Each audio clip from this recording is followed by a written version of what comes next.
Daryl Destra Putri, nomor induk mahasiswa 21301022. Dan rekan saya Andika Firman Maulana, nomor induk mahasiswa 21301092. Dan rekan saya dan saya Putri Sri Dewi dengan nomor induk mahasiswa 21301100. Dan kami akan mempresentasikan tentang eksekusi hak tanggungan saya. Baik, untuk materi pertama akan saya sampaikan yaitu pendahuluan. Hak tanggungan syariah merupakan instrumen yang digunakan dalam pembiayaan syariah untuk menjamin pembayaran kembali pinjaman atau kewajiban untuk menyelesaikan sengketa terkait hak tanggungan syariah. Eksekusi putusan pengadilan agama terkait hak tanggungan syariah memiliki kriteria yang unik karena harus selaras dengan prinsip-prinsip syariah yang mengedepankan keadilan dan keseimbangan. Artikel ini akan membahas secara mendalam tentang mekanisme dan tantangan dalam eksekusi putusan pengadilan agama terkait hak tanggungan syariah. Itu definisi hak tanggungan syariah merupakan hak jaminan atas harta benda yang diakui oleh syariah yang memberikan kewenangan kepada pemegang hak untuk menjual harta benda yang dijamin untuk melunasi kewajiban debitur yang tidak dipenuhi. Prinsip utama dari hak tanggungan syariah adalah kesesuaian dengan hukum Islam yang mengharamkan riba atau disebut bunga, gharar, ketidakpastian, dan maisir atau penjudian. Yang mempunyai prinsip dalam transaksi syariah, akad yang digunakan harus memenuhi prinsip-prinsip syariah seperti akad murabahah, jual beli dengan margin keuntungan, ijarah, sewa, dan mudharabah bagi hasil. Hak tanggungan syariah bertujuan untuk memberikan jaminan keamanan kepada direktur tanpa melanggar prinsip-prinsip syariah. Tahap yang pertama adalah tahap pengajuan permohonan eksekusi.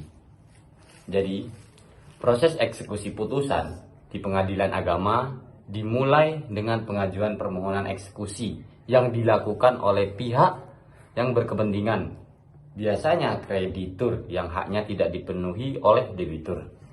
Permohonan ini harus disertai dengan putusan pengadilan yang telah berkekuatan hukum tetap atau inkrah. Setelah pengajuan dilaksanakan, tahap yang kedua yakni tahap verifikasi dan persiapan eksekusi.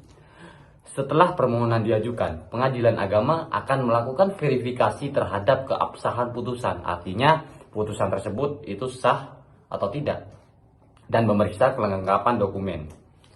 Verifikasi ini sangat penting untuk memastikan bahwa semua prosedur hukum atau proses hukum telah diikuti dan tidak ada catat hukum yang dapat membatalkan eksekusi. Pun tahap yang ketiga, yakni tahap penetapan dan pelaksanaan eksekusi. Setelah verifikasi dan pendaftaran telah dilakukan, tahap selanjutnya yakni tahap penetapan dan pelaksanaan eksekusi. Pengadilan agama kemudian mengeluarkan penetapan eksekusi yang berisi perintah untuk tindakan eksekusi sesuai dengan putusan yang telah ditetapkan. Tindakan eksekusi ini dapat berupa penjualan barang yang dijaminkan melalui lelang atau penyerahan langsung kepada kreditur sesuai dengan perjanjian yang ada. Adapun tahap yang keempat, yakni tahap pengawasan dan penyelesaian. Pengadilan agama juga bertanggung jawab pengadilan agama bertanggung jawab untuk mengawasi pelaksanaan eksekusi guna atau memastikan bahwa semua proses berjalan sesuai dengan hukum yang berlaku dan prinsip-prinsip syariah. Pengawasan ini juga bertujuan untuk melindungi hak-hak debitur agar tidak terjadi penyalahgunaan wewenang. Artinya, dalam pengawasan dan penyelesaian ini, pengadilan agama juga harus ikut andil untuk memeriksa atau mengawasi terjadinya proses eksekusi tersebut agar tidak ada penyelewengan yang dilakukan oleh jurusita. Baik, saya akan melanjutkan penjelasan dari teman saya. Selanjutnya itu keselarasan dengan prinsip syariah. Salah satu tantangan utama dalam eksekusi hak tanggungan syariah adalah memastikan bahwa semua tindakan eksekusi tetap sesuai dengan prinsip-prinsip syariah. Ini termasuk menghindari praktik riba, gharar, dan maisir dalam setiap tahap proses eksekusi. Misalnya, dalam penjualan barang jaminan, harga jual harus ditentukan dengan adil dan transparan tanpa ada unsur spekulasi. Selanjutnya itu kompleksitas hukum dan regulasi.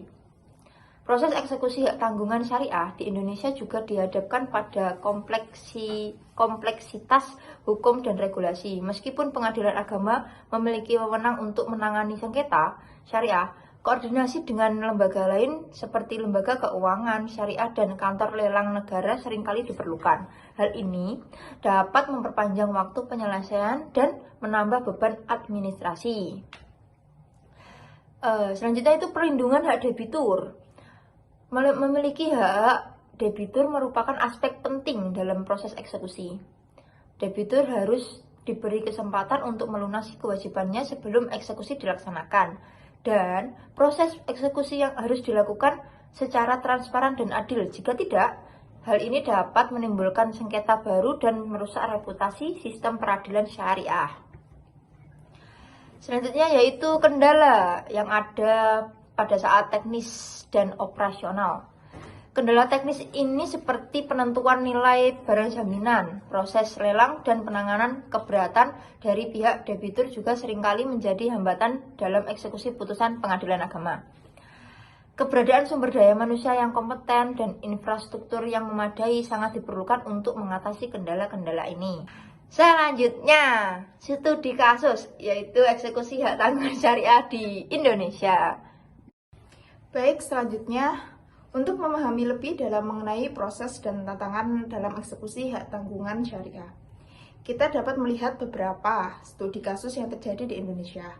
Misalnya kasus eksekusi hak tanggungan syariah pada pembiayaan rumah dengan skema murabahah yang seringkali memenuhi kendala dalam penentuan harga lelang yang adil dan transparan. Kasus lain yang menarik adalah sengketa pembiayaan ijarah yang melibatkan aset sewa guna usaha di mana debitur mengajukan keberatan terhadap penilaian aset yang dianggap merugikan. Selanjutnya kasus pembiayaan murabahah. Dalam kasus pembiayaan murabahah seringkali terjadi perbedaan pendapat antara kreditur dan debitur mengenai nilai barang jaminan yang akan dilelang. Pengadilan agama harus memastikan bahwa nilai yang ditetapkan adalah wajar dan sesuai dengan nilai pasar, serta tidak merugikan salah satu pihak. Proses ini memerlukan penilaian independen dan seringkali melibatkan ahli penilaian yang memahami prinsip syariah. Tantangan selanjutnya yakni kasus pembiayaan ijarah. Pada kasus pembiayaan ijarah, tantangan utamanya adalah menentukan apakah aset atau nilai yang disewa masih memiliki nilai sesuai dengan kontrak awal.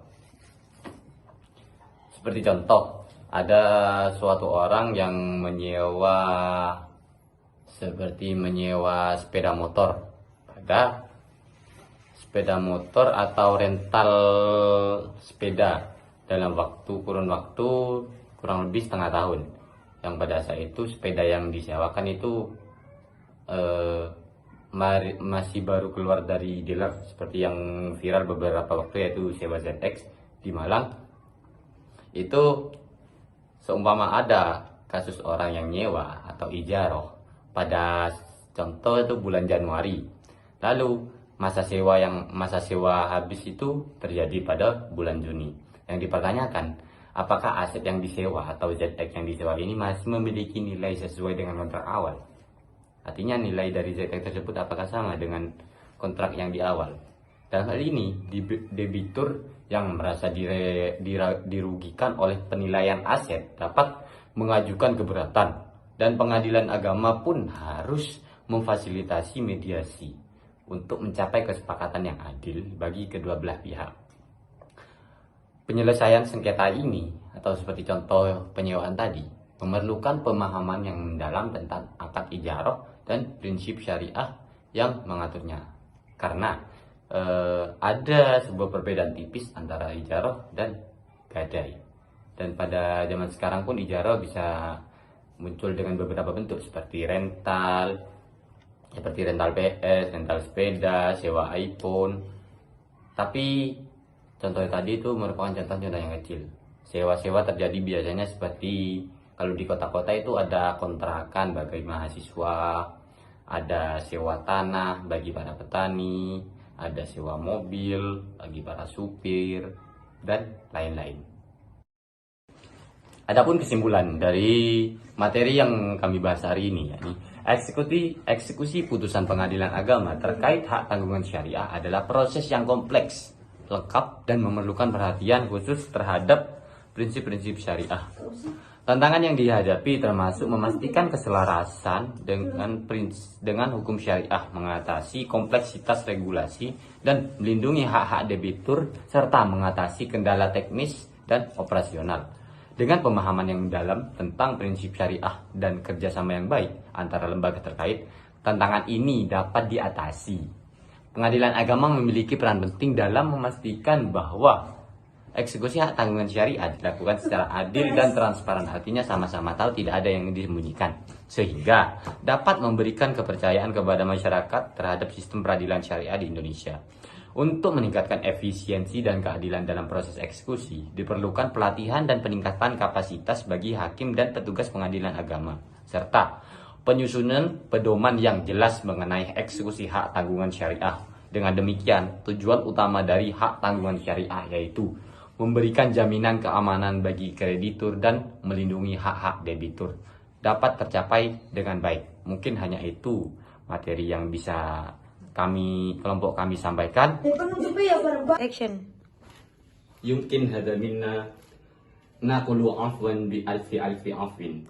Mungkin hanya ini materi yang bisa kami sampaikan. Faras makan nasi. Sekian, terima kasih. Assalamualaikum warahmatullahi wabarakatuh. Jumpa.